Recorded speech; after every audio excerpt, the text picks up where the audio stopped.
I still remember when it happened actually, and just being like confused of like, wait, is this a military takeover?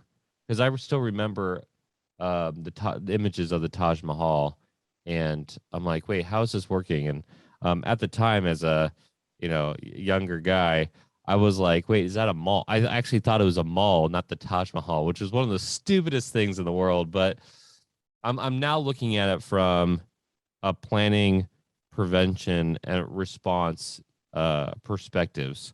And so, in terms of lessons learned, you've already started to highlight several of the lessons learned.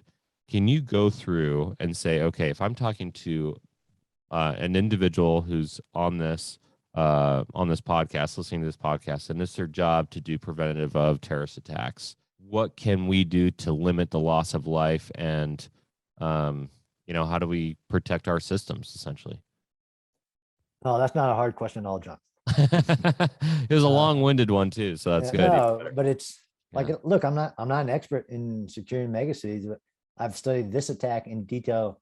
And I think it was important that we visited 10 years later, really in the same location, saying, could this happen again in this same city?